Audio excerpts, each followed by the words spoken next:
오늘 우리에게 주시는 하나님의 말씀은 스가랴 6장 9절로 15절까지의 말씀입니다. 구약성경 1317면에 있습니다.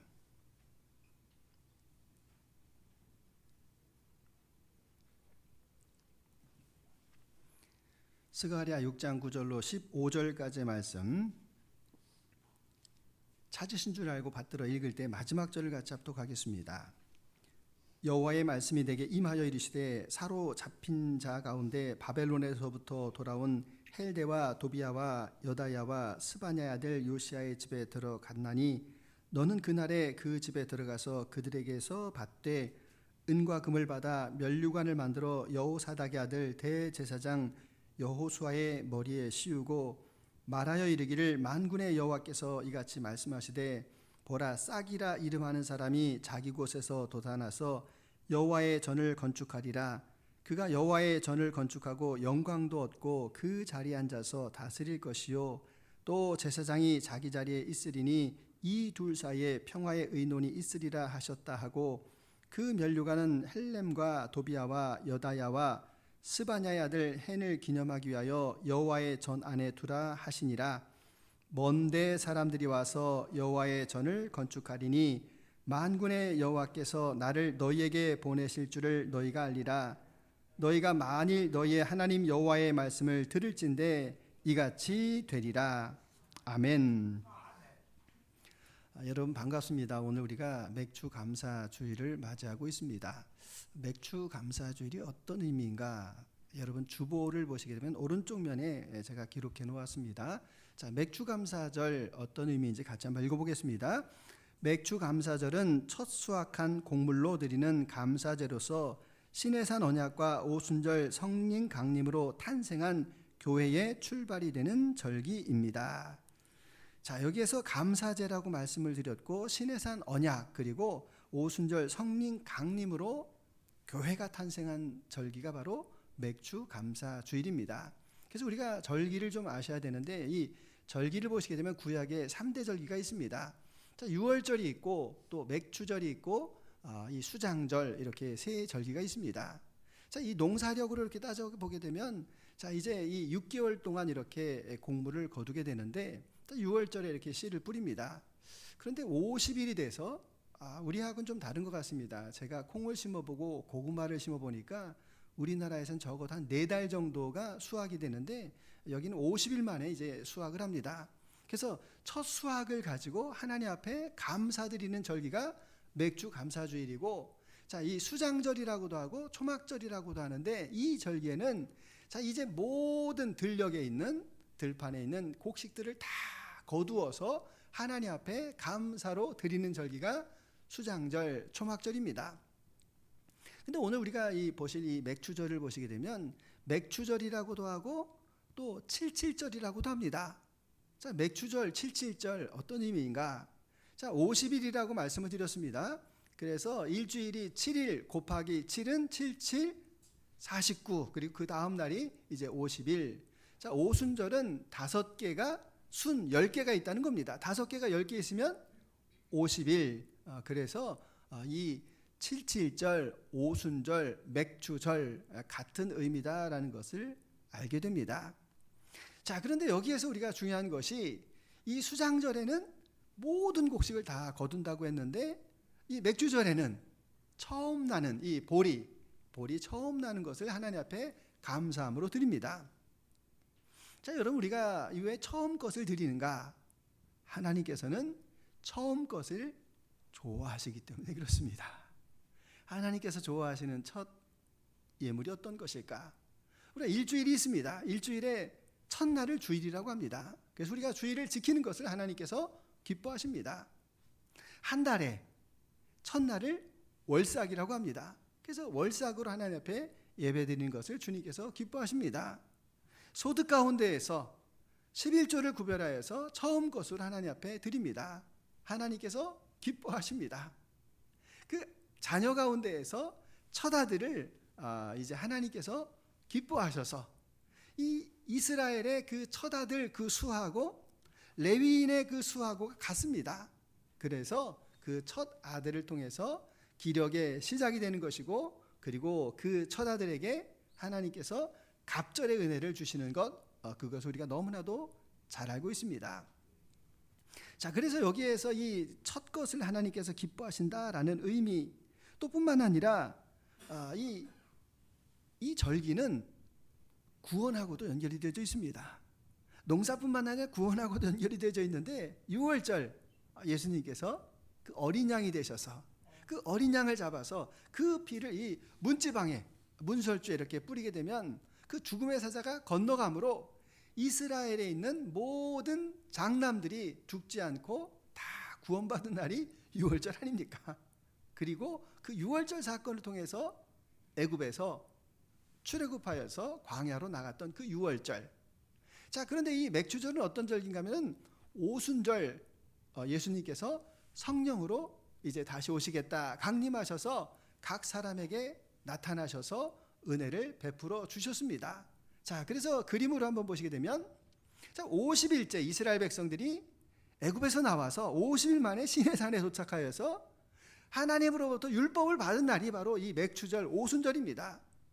뿐만 아니라 예수님께서 오순절 성령 강림을 통하여서 각 사람이 다 은혜를 받고 교회가 시작되어진 그러한 절기가 바로 이 맥주 감사 주일입니다. 그리고 이제 수장절이 되면 어떻습니까? 이 땅에 주님께서 다시 오셔서 모든 알곡과 같은 사람들 다 거두셔서, 알곡은 창고에, 그리고 가라지는 불못에 던지는 그런 역사를 바로 이 절기를 통해서 우리에게 보여주고 계십니다. 그래서 우리는 이 절기를 통해서 이제 하나님께서 처음 것을 기뻐하신다, 그리고 계속해서 은혜를 베풀어 주신다, 그 기대감으로 살아가는 것이 믿음 아닙니까? 그래서 믿음이라고 하는 것은 무엇이라고 이야기하는가 하면, 히브리서 11장 1절과 2절에는 믿음은 바라는 것들의 실상이요 보지 못하는 것들의 증거니 선진들이 이로써 증거를 얻었느니라. 바라는 것들의 실상이 무엇인가 하면 이미 받았다라는 겁니다. 받은 증거가 있습니다. 그리고 바라는 것들의 실상이고 보이지 않는 것의 증거는 이제 앞으로 주님께서 약속하신 그 일이 이루어질 것을 내가 믿습니다. 이게 바로 믿음이라는 겁니다. 그래서 그 믿음의 역사를 잘 보여주고 있는 것이, 우리가 엘리사의 이야기 너무나 잘 알고 있지 않습니까? 수년 동안 이 땅이 저주를 받아서 비가 내리지 않을 것이다, 하나님께서 말씀하셨습니다. 3년이 지나고 그리 시내가에 있는 이 엘리야를 부르셔서 이제 큰 비가 있을 것이다 말씀합니다. 그리고 이제 그 가뭄의 원인이었던 그 우상숭배, 갈멜산에서 바알과 아세라 신상 850 제사장을 다 물리칩니다. 그리고 그 갈멜산에서 기도합니다. 7번을 기도하는데 아무런 징표가 없습니다. 근데 7번째 기도할 때 사환이 말합니다. 저기 지중해 쪽에서 조각만한 구름이 보입니다. 됐다, 이제 큰 비의 소리다. 그리고 그 땅 가운데 큰 비가 내리는 역사를 우리는 알고 있습니다. 예수님 앞에 12년 동안 혈루증, 하혈을 심하게 하는 그 여인이 도저히 방법이 없어가지고 내가 예수님 앞에 그 옷자락만 만져도 내가 낫겠다라는 믿음을 가지고 나와서, 여인아, 내 믿음이 너를 구원하였다라는 은혜를 받는 것, 그것도 바로 바라는 것들의 실상이고 보지 못하는 것들의 증거, 우리의 믿음임을 말씀하고 계십니다. 그래서 오늘 우리가 7월 5일 아닙니까? 지나온 날들을 생각해 보면 2026년이 어떻게 지나갔노 모를 정도로 눈 깜짝할 사이에 상반기가 지나갔습니다. 여러분의 상반기는 어떠셨습니까? 저는 영적으로 심적으로 참 힘든 그런 상반기를 보냈습니다.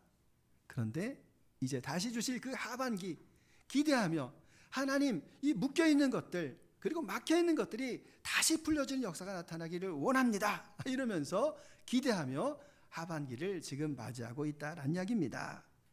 자, 그래서 여기에서 이 절기, 이 구원에 대해서 우리가 더 깊이 알 수 있는 부분이 오늘 이 스가랴 이 말씀입니다.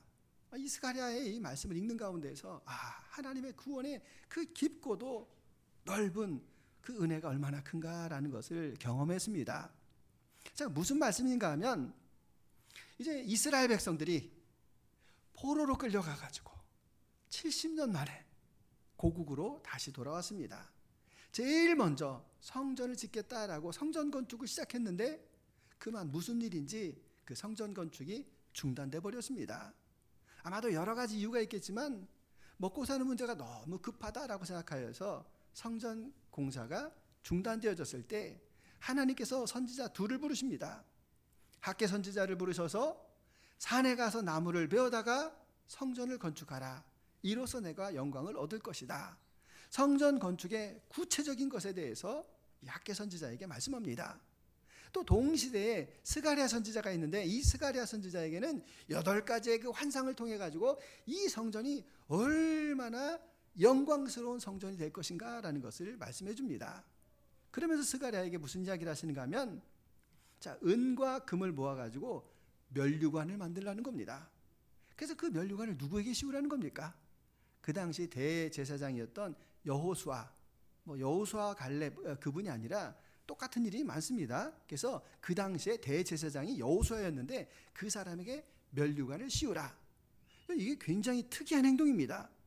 왜냐하면은 이 면류관은 왕에게 씌우는 것이로 그 당시에 이 왕하고 제사장은 엄격하게 분리가 되어졌는데 그 제사장에게 면류관을 씌워준다라는 것은 왕권과 제사권을 한 사람에게 주시겠다라고 하는 약속입니다.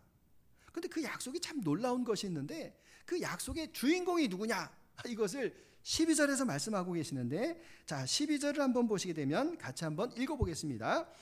말하여 이르기를 만군의 여호와께서 이같이 말씀하시되 보라 싹이라 이름하는 사람이 자기 곳에서 돋아나서 여호와의 전을 건축하리라. 아멘. 자, 여기에서 싹이라고 이름하는 사람, 이 사람이 굉장히 중요합니다. 이 사람이 성전을 건축할 것이다 이렇게 말합니다. 아니 그 당시에 성전은 수르바벨 총독이 건축하는 건데 아니라는 겁니다. 이 싹이라는 사람이 나와가지고 하나님의 성전을 건축할 것이다. 알듯 모를 듯하는 이야기를 이야기하고 있는데 그러면은 싹이라고 이름하는 사람, 싹, 새싹 아시죠? 자, 도대체 이 사람은 누구일까? 이게 구약을 풀어간 아주 중요한 힌트가 되는데 구약에서 메시아가 오신다. 그런데 그분의 이름은 잘 모르니까 그분을 뭐라고 표현을 했는가 하면 싹 혹은 가지 이렇게 표현합니다. 자, 우리 이사야 11장 1절 읽습니다. 이새의 줄기에서 한 싹이 나며 그 뿌리에서 한 가지가 나서 결실할 것이요. 아멘. 아하, 이새의 줄기 누굽니까? 예수님의 족보를 이야기하는데 그 예수님의 그 족보 가운데에서 그 예수님을 한 싹이라고 표현을 합니다.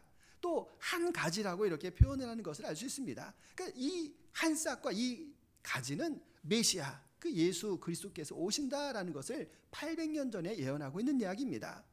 자, 또 보시면 예레미야 23장 5절 같이 읽습니다. 여호와의 말씀이니라 보라 때가 이르리니 내가 다윗에게 한 의로운 가지를 일으킬 것이라. 그가 왕이 되어 지혜롭게 다스리며 세상에서 정의와 공의를 행할 것이며. 아멘. 자, 여기에서 한 의로운 가지. 자, 이 오실 메시아가 왕이 되어서 지혜롭게 세상을 다스리고 세상 가운데서 정의와 공의를 행할 것이다. 이것을 말씀하고 계십니다. 아하, 그렇구나. 그 한 싹이라고 하는 분이 바로 예수님이시구나. 근데 예수님께서는 아까 이사야 선지자 800년 전에 그리고 스가랴 선지자 예수님 오시기 전에 400년 전에 예언을 하였습니다. 근데 그분의 오심은 더 이전부터 계획되어지고 준비되어졌다라는 그 놀라운 사실이 이 스가랴서에서 담겨져 있습니다. 자, 이 놀라운 말씀 13절 같이 한번 읽어봅니다.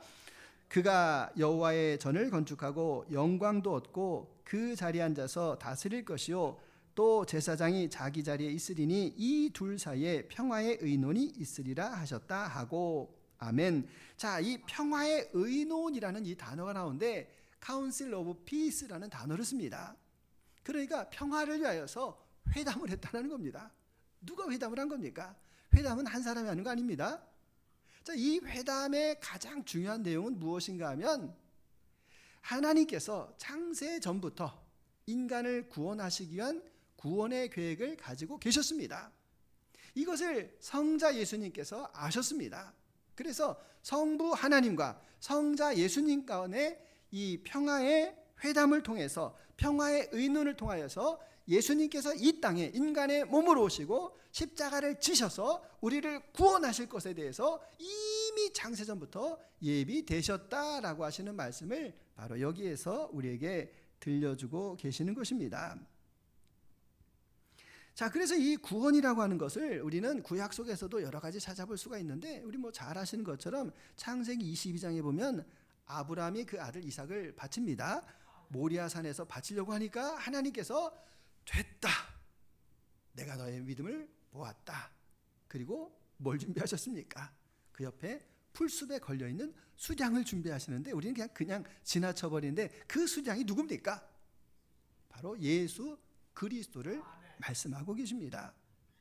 예수님께서 공생애를 위하여서 요단강에서 세례를 받고 물 위로 올라오실 때 하늘에서 비둘기와 같은 성령이 나타나고 하늘에서 소리가 납니다. 이는 내 사랑하는 자요 내 기뻐하는 아들이라.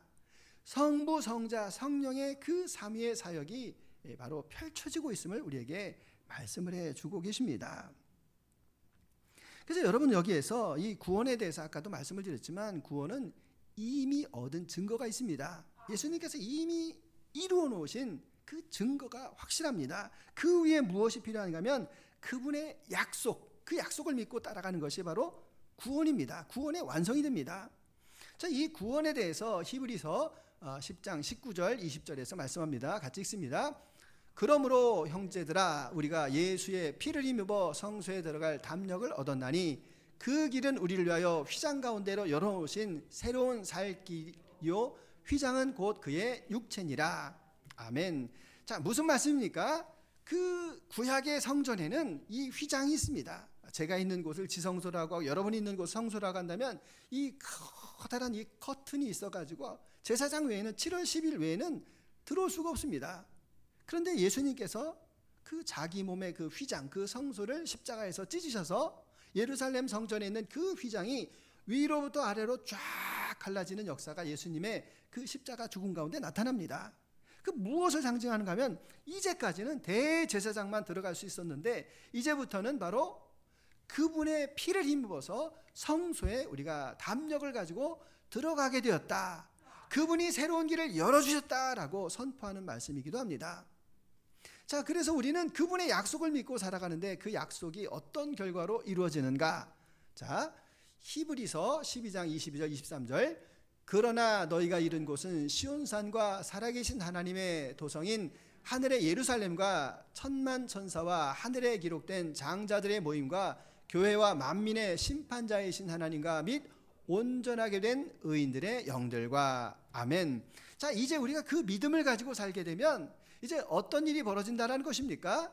이제 우리가 영원한 그 시온산, 살아계신 하나님의 도성, 천국이라고 하는 것은 하나님의 몸이 되는 것입니다. 예수님의 몸이신 그 성전 예루살렘에서 천만 천사와 하늘에 기록된 누굽니까? 장자들. 장자가 누굽니까? 저와 여러분들이 하나님의 장자가 되는 것입니다. 하나님께로부터 두 몫을 받았고 하나님께로부터 제사 지낼 수 있는 그런 권리와 특권을 가지고 있는 그 장자된 우리가 하나님의 나라에서 영원한 복락을 누리며 살게 될 것이다 라고 우리에게 약속을 하고 계시다라는 이야기입니다. 그래서 이 영원한 성소, 하나님과 예수님께서 직접적으로 그 몸이 되신 그 영원한 성전에 이르게 되는데 그 새 예루살렘이라고도 하고 새 하늘과 새 땅이라고 요한계시록에서 말씀하고 계십니다. 그것은 누가 갈 수 있는가? 그것은 계시록 19장 8절에 깨끗하고 거룩한 세마포를 입은 성도들이다라고 말씀합니다. 우리가 도덕적으로 착한 일을 많이 하고 행실이 바르고 깨끗한 것도 중요하지만 그러나 거룩하고 의롭다라는 말은 우리의 죄가 예수님의 그 보혈의 피로 씻겨왔다라는 겁니다. 그래서 깨끗하고 거룩하게 되었다 이렇게 말씀하고 계십니다. 그래서 우리는 그 예수님의 그 십자가의 보혈 그리고 성령님의 인도하심을 따라서 영원한 백성, 위대한 나라, 위대한 백성으로 살아가게 될 것을 말씀하고 계십니다. 그래서 오늘 우리가 살아가고 있는 이 땅도 이 어쩌면은 그 위대한 백성들이 살아가고 있는 곳 아닙니까? 저는 최근에 광화문에 이렇게 가게 되면 아니 외국 사람들 왜 이렇게 많지? 이런 생각을 할 때가 많습니다.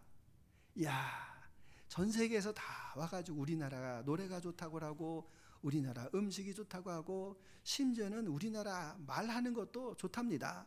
중국말은 시끄러워가지고 싸우는 것 같고 그런데 우리나라 말은 외국인이 들으면 시를 읽는 것 같다라고 말합니다. 그냥 평이 안 돼. 시를 읽는 것 같다고 이게 좋아하고 빌보드 차트를 보니까 빌보드 차트에 세계 200여 개 나라가 있는데 제일 많이 불리는 노래가 영어 노래, 두 번째가 스페인 노래, 세 번째가 중국어나 인도 노래인 줄 알았습니다. 아니랍니다. 세 번째가 한국어로 노래가 그렇게 많이 불리워지고 있다. 이게 도대체 무슨 일이고 이런 생각이 여러분 들지 않습니까? 근데 여러분 이 배경사를 보시게 되면 다 이유가 있습니다. 자, 이 배경 가운데에서 우리나라 한번 잘 보시게 되면 우리나라의 대학교의 공립과 사립의 비율이 어떻게 됩니까? 우리나라 대학 가운데에서 공립대학은 30%밖에 안 됩니다. 국립대학은 30%밖에 안 되고 70%는 다 사립대학입니다. 그 가운데서도 기독교 대학이 참 많습니다. 연세대학교, 이화여자대학교, 숭실대학교, 배재대학교, 서울여자대학교 많습니다. 자, 이 이유가 무엇일까? 고등학교는 45%가 사립학교입니다. 그러니까 워낙 가난한 나라였다라는 겁니다. 대학을 세울 수가 없었다라는 겁니다. 그런데 깨어있는 선각자, 믿음의 사람들이 대학을 세우고 고등학교를 세웠습니다. 중학교, 초등학교는 가격이 싸니까 정부에서 많이 지었습니다. 그리고 나서 정부에서 지원을 해줍니다. 근데 그 지원해준 첫 번째 이유는 미안해서, 나라에서 할 일들을 개인들이 하니까 미안해서 지원을 해주는데 지금은 이게 바뀌어버렸습니다. 사학의 비리가 있다라는 겁니다. 침소봉대를 해가지고 그 사립학교들을 옥죄가지고 그 평준화시켜가지고 정부에서 원하는 나라를 국민들을 만들겠다라고 하는 그러한 사학법이 많이 개정이 되고 있습니다. 건학 이념이라는 게 있습니다. 기독교 학교가 세워야 되던 그 건학 이념을 그걸 지키지 말라라고 하고 있는 그러한 시대이기도 합니다. 또 놀라운 것은 전국에 사회종합복지회관이 285개가 있습니다. 그 가운데 놀랍게 절반이 개신교에서 세운 것이라고 합니다. 노인 복지시설 또한 이 중증 장애 치료의 60%가 개신교회에서 세웠습니다. 마찬가지로 또 방과 후 교실도 50% 이상을 개신교회에서 감당하고 있는 그러한 일들이 있습니다. 이게 무슨 일입니까? 문명이 안 되어 있던 나라에 복음이 들어가서 사람들을 변화시키고 가장 어렵고 힘든 사람을 도와주고 그 나라를 발전시키고 개선했었던 나라가 바로 우리나라라는 이야기입니다. 뿐만 아니라 우리나라 얼마나 지도자의 복이 많습니다. 일제를 거치고 나서 해방정국 가운데 굉장히 곤란했습니다. 도대체 우리나라는 어떤 정체성의 나라가 되어야 되는가라는 것을 가지고 이 많은 사람들이 이야기할 때 대부분의 사람들이 공산주의로 가자, 사회주의로 가자라고 하는 사람들 70%가 넘었습니다. 민주주의로 가자고 하는 사람이 30%도 안 되는 그 시간 가운데에서 선각자인 지도자가 우리는 자유민주주의다 이렇게 선포합니다. 가난한 나라서 뭐 산업시설이 아무것도 없을 때 월남에 군인을 보내고 뿐만 아니라 서독에 파병 간호사와 광부를 보내서 그 돈을 가지고 경부고속도로를 지었고 그리고 중화학고법을 만든 그러한 위대한 지도자가 있는 나라입니다.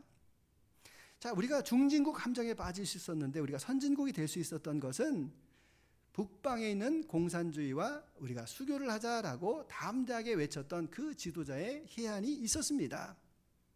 뿐만 아니라 우리가 IMF라고 하는 국가적인 위기를 맞이했을 때 국민들이 똘똘 뭉쳐가지고 우리가 금모기를 해가지고 내 가정에 한 가정은 다 금을 들고 나와서 227만 톤의 금을 모았습니다. 그래서 그 눈물 어린 그 IMF를 3년보다 먼저 졸업을 하고 그리고 우리가 이 돈과 역량을 가지고 무엇을 할 것인가? 그것은 우리가 해야 되는 일은 광 케이블을 까는 것이다. 앞으로 IT 시대가 된다. 해외에 개방을 해야 된다라고 주창하였던 그런 위대한 지도자가 있었다라는 사실입니다.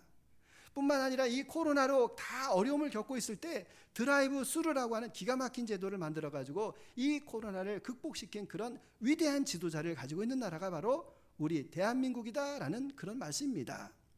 하나님께서 이 민족을 이처럼 위대한 지도자를 통하여서 위대한 나라로 만들어 주신 이유가 무엇이겠습니까? 하나님께서 세상에 많은 나라들이 있는데 그 나라 가운데에서 이 변곡에 있는 그 작은 나라를 선택하셔서 이 일을 이루시는 그 가장 큰 이유가 무엇이라고 생각합니까? 저는 이 한국교회의 사명이 있는데 그것은 무엇인가 하면 부강해지고 잘 살게 되면 다 믿음이 꼬꾸라지고 있는 이 시대 가운데에서 하나님께서 저와 여러분들에게 기대하고 계시는 것은 잘 살게 되어도 너희가 가나안 땅에 들어가서 풍요롭게 되어도 그러나 하나님만이 그 곳의 주인이시고 하나님께서 모든 것을 주셨다라고 하는 그 믿음을 지키기를 이 땅에 이 교회들을 통하여서 주님께서 이루시고자 하는 뜻이 있음을 저는 믿습니다. 뿐만 아니라 이 민족 가운데 이제 앞으로 마지막 세대 아닙니까? 예수님께서 곧 오실 이 마지막 세대 가운데에서 어느 민족을 들어서 하나님께서 이 세계 선교와 이 역량을 감당하시겠습니까? 필연적으로 그 순환과 어려움 가운데서도 믿음을 지켰던 이 한민족을 통하여서 마지막 시대에 하나님께서 추수를 하실 것을 나는 확신합니다. 그것을 우리가 믿고 나아가는 것이 바로 믿음 아닙니까? 이제까지 바라는 것들의 실상이고 보지 못하는 것들의 증거와 같이 과거에 하나님께서 역사하셨던 것을 믿는다면 장래에도 하나님께서 우리와 함께 하실 것을 믿으며 나아가는 것이 바로 살아있는 그 믿음이다라는 것을 이야기합니다. 이 맥주감사절을 맞이해서 제 마음 가운데도 늘 감사한 것이 있습니다. 여러분, 꿈이 있는 교회는 1999년 12월 17일 창립이 되었습니다. 올해로 27주년이 돼가는데 누가 세우셨습니까?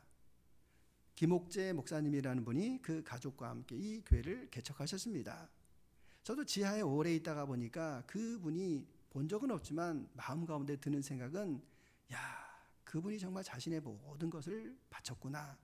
정말 순교자적인 영성이 있는 교회가 바로 꿈이 있는 교회다라는 그런 마음의 생각을 가지고 있습니다. 그래서 제 마음 가운데 늘 그런 생각을 했습니다. 주님, 혹시 제가 교회를 건축하게 되면 예배당을 짓게 되면 그 예배당의 이름은 저는 김옥재 홀이라고 하겠습니다. 이런 마음의 생각은 제가 늘 가지고 있습니다. 그래서 우리는 주신 것이 감사하지 않습니까? 가져다 주실 은혜가 기대가 되지 않습니까? 우리가 이 하반기에도 이제 하나님께서 우리에게 함께 하실 것을 우리는 믿습니다. 그러면서 다시 한번 생각하는 것이 우리가 정말 지난 주간에 이 지저스 라이프 세미나를 했습니다. 그 가장 중요한 의미가 무엇인가 하면 오늘 우리 시대 가운데에서 메타인지라는 말이 있습니다. 자기 객관화. 내가 누구인지를 돌아보는 것, 자기 성찰이 얼마나 중요합니까? 자기가 어떤 위치인지를 알지 못하면 감사할 수가 없습니다. 그리고 또 감사하지 못한 사람은 교만할 수밖에 없습니다. 근데 우리 교회는 자기 성찰에 대해서 계속해서 강조하고 있는 그런 교회입니다. 또 우리 교회의 영성 가운데서 케노시스의 영성이 있습니다. 자기 부인입니다. 나를 부인하는 것, 그리고 내가 예수님의 생명으로 살아가기를 소망하는 것, 그 두 가지가 바로 우리 교회의 가장 큰 중심이 된다라고 말씀을 올릴 수가 있습니다. 다만 한 가지 저에게도 걱정은 있습니다. 그것이 무엇인가 하면 제가 전에 한번 말씀드렸지 않습니까? 우리 교회 장단점, 저의 장단점에 대해서 이야기 좀 해줘 이렇게 이야기했더니 이제 AI가 뭐라고 이야기했는가 하면 목사님의 설교는 쉽습니다. 그리고 초신자가 좋아할 수 있습니다. 편하게 듣습니다. 그런데 성경의 본문에 대해서 깊이 있게 알고자 하는 사람에게는 부족합니다. 그리고 신학적으로 약합니다. 근데 말씀을 드렸죠. 저도 좀 억울한 면이 있습니다. 우리 교회는 어떤 교회 중심입니까? 우리 교회는 원하든 원치 않든 주일 중심의 교회입니다. 주일날 다 모여서 같이 예배드리고 같이 말씀 보고 나누고 그리고 같이 애찬을 나누는 주일 중심의 교회가 되고 있습니다. 작은 교회들의 현실이 사실 다 주일 중심으로 돌아가고 있습니다. 그래서 제 마음 가운데 늘 안타까운 것이 한 가지가 있는데 그것은 무엇인가 하면 이전처럼 모여서 성경을 공부할 수도 없고 또 예배가 많은 것도 아니고 그렇다고 한다면 저와 여러분의 신앙은 성장할까?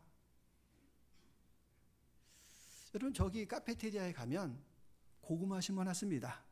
고구마를 심어놨는데 줄기가 얼마나 자라는지 끝까지 올라가가지고 이제 커브를 틀려고 하고 있습니다. 여러분의 신앙은 어떻습니까? 비교해서 그렇게 자라고 있습니까? 그런데 주의 신앙 가지고는 신앙이 성장할 수가 없습니다. 그냥 신앙의 유지, 보수 이 정도입니다. 그래서 저의 고민 가운데에서 어떻게 하면은 우리가 이 신앙 성장을 위해서 도움이 될 수 있을까 이런 생각을 많이 했습니다. 그래서 오늘 숭자님들과 같이 상의를 하는데 제 마음 가운데 가정통신문을 좀 드렸으면 좋겠다 이런 생각이 좀 들었습니다. 그래서 가정통신문이라는 게 뭔가 하면 제가 여러분들에게 성경에서 필요한 내용들을 이렇게 나눠드리려고 생각하고 있습니다. 그러니까 여러분들은 그것을 집에 가지고 가셔가지고 주중에 이렇게 침을 묻히셔가지고 문제를 풀어가지고 제출하시는 겁니다. 그러면 제가 여러분들에게 친절하게 이렇게 마킹하고 코멘트도 이렇게 달아드리고 기도 제목 없으세요? 아날로그 방식을 한번 해봐야 되겠다라는 그런 마음의 생각을 가지고 있습니다. 그러니까 여러분 우리가 신앙에 안주하시면 안 됩니다. 지금 시대가 어디로 가고 있고 또 내 신앙이 어디에 서 있는지를 우리가 깊이 메타인지하지 않으면 자기 성찰하지 않으면 우리는 스스로 족하다, 만족하다, 됐다. 그런데 선줄로 앉아는 넘어질까 조심하라는 그 말씀을 우리가 다시 한번 기억하셔야만 됩니다. 오늘 우리는 절기를 맞이하고 있습니다. 맥주감사주의를 맞이하고 있습니다. 교회의 시작과 출발을 말씀하고 계십니다. 그래서 우리는 이 절기 가운데에서 이제까지 주님께서 지켜주셨습니다. 모든 것이 다 주님의 은혜입니다 라는 것을 우리는 기억하며 그리고 기념하는 그런 주일이기도 합니다. 그래서 우리에게 더 필요한 것은 이제부터 그 은혜를 가지고 세상 가운데 살아갈 텐데 너희의 몸을 거룩한 산 제물로 드리라. 세상 가운데에서 우리가 어떻게 살 것인가, 어떤 믿음을 가지고 살아갈 것인가를 우리가 이 절기를 통해서 다시 한번 깨닫는 시간이기도 합니다. 그래서 우리의 생명, 우리의 미래가 다 주님께 있음을 우리는 고백을 드립니다. 그래서 말씀을 정리하는 가운데에서 절기의 의미, 구약과 신약의 의미를 같이 한번 읽어보도록 하겠습니다. 먼저 구약입니다. 신명기 16장 15절. 내 하나님 여호와께서 택하신 곳에서 너는 이레 동안 내 하나님 여호와 앞에서 절기를 지키고 내 하나님 여호와께서 내 모든 소출과 내 손으로 행한 모든 일에 복 주실 것이니 너는 온전히 즐거워할지니라. 아멘. 하나님 앞에 절기를 지킬 때 너의 소출과 손으로 행한 모든 일에 다 복을 주실 것이고 너는 너의 삶을 온전히 즐거워하고 기뻐하라 라고 절기의 의미를 주셨습니다. 자, 그럼 신약의 의미는 어떤 것인지 마태복음 6장 31절로 34절까지입니다. 같이 읽어봅니다. 그러므로 염려하여 이르기를 무엇을 먹을까 무엇을 마실까 무엇을 입을까 하지 말라. 이는 다 이방인들이 구하는 것이라. 너희 하나님 아버지께서 이 모든 것이 너에게 있어야 할 줄을 아시느니라. 그런즉 너희는 먼저 그의 나라와 그의 의를 구하라. 그리하면 이 모든 것을 너에게 더하시리라. 그러므로 내일 일을 위하여 염려하지 말라. 모든 일은 내일이 염려할 것이요 한날의 괴로움은 그날로 족하니라. 아멘. 염려하고 계십니까? 오늘로 족하시길 바랍니다. 오늘 것 가지고 내일까지 염려하시지 않기를 바랍니다. 내일은 내일이 있다라는 것 아닙니까? 오늘로 염려와 걱정을 다 마감하시고 나를 먹이시고 입히시고 살리시는 분은 주님이십니다. 하나님께서 나를 위대한 백성이 되게 하셨습니다. 위대한 나라에서 살게 하셨습니다. 그래서 이제 위대한 일을 꿈꾸며 살아가는 저와 여러분 모두가 다 되시기를 주님의 이름으로 축원합니다. 하나님 아버지 감사합니다. 우리를 위대한 백성으로 불러주신 것 감사합니다. 위대한 일을 꿈꾸게 하시고 주님의 그 놀라우신 사랑과 은혜 아래 살아가며 주님의 먹이심과 입히심 돌보심을 깨닫는 귀한 이 시간 이 절기 되게 하여 주옵소서. 감사드리며 예수 그리스도의 이름으로 기도드립니다. 아멘.